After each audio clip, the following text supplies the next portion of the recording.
Appreciate your yielding, and this might have just been a little error on your part, but I just want you to know how it offends me as a Jewish person. Yesterday, Mr. Brooks went to the floor and he read from Mein Kampf. And about 5 times he emphasized socialist and National Socialist Party, which the Nazis, it was the National Socialist Party. Right. And you just mentioned that, sir, and I know you didn't mean it, but think about it. The awful thing about that, they were the Nazis. It's the Nazis that's terrible, not the socialists. Reclaiming my time, they were the National Socialist Party. But they were Nazis who killed Jews, and I get offended when you compare socialists to Nazis and then put it out here. It's what they were, and I'm sorry. We need to do everything we can to avoid another Holocaust. Will the gentleman and I'm sorry the man was offended by the term. Quit using it. Thank you. I yield back. If the gentleman would you just yield really quickly for one question. They were fascists. They weren't socialists. They were fascists, the Nazi Party. They claimed to be socialists, and they were. Gentleman yielded back his time. There's 14 seconds remaining. There's so many things that have come up during this hearing and recently that really appall me and scare me. And one of which I'm going to start with, which I started earlier with, was what apparently is an effort by the minority party in our House to try to connect and call the Democrats socialist, and then now this week to talk about the Nazi Party as National Socialists, emphasizing socialists.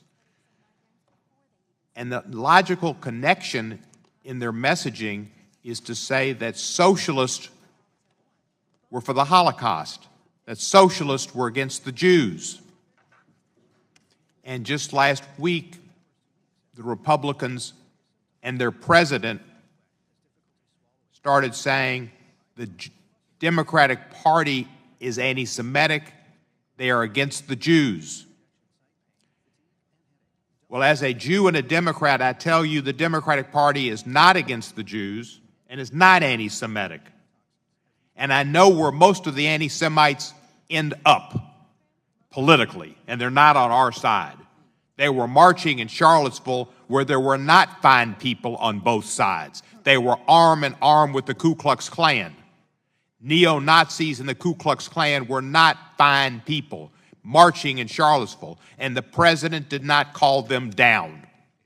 And this attempt to connect socialists as if that's worse than Nazis and connect them to anti-Trump behavior with the speech last night about the big lie is abominable and scary. It is just wrong.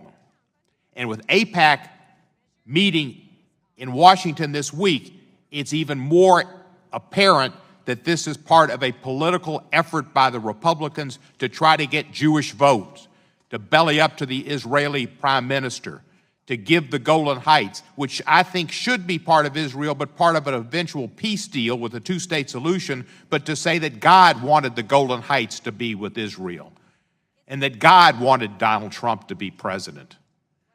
There's something going on that is scary to our conduct in our country, our political discourse, and the whole atmosphere. And then yesterday, the Trump team comes out and lists about 6 or 7 people and writes a letter to national media publications to say these people shouldn't be allowed on television.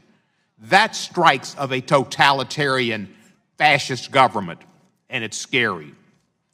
And as far as the Mueller report, we have not seen it. Never has an attorney general jumped into the breach like this one did to give his opinion of what it said. It did not say no obstruction of justice. In fact, it said it did not exonerate the president on that.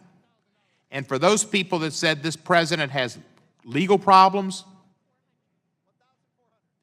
doesn't tell the truth, violates the law, we don't know what the Mueller report will say, but that's just a small part of it. We've seen New York Southern District, the New York State Attorney General, districts in Virginia that are investigating this president and have brought indictment. The Mueller report did indict 36, I believe, Russian agents for hacking emails and purchasing and sending out social media comments to help elect Trump. That's part of what Mueller did, and that's important that this country knows it, that the Russians did try to and did affect the outcome of the election. They may not have decided that Trump won, but they influenced people's minds through social media for that design. Trump yesterday said there are some very evil, bad people who have done things, and they will be held accountable. He didn't mean the Russians. Those are the evil, bad people that interfered with our election, and he hasn't said one word about them. He's even said, I don't know why Mr. Putin would interfere with our elections. He said he didn't do it, and I have no reason not to believe him. And he gets the ambassador in his office, and they give a high five and say, we got rid of Comey. There's a reason our president is subservient to the Russians and Putin, and it's not healthy. I yield back the balance of my time. I thank the gentleman.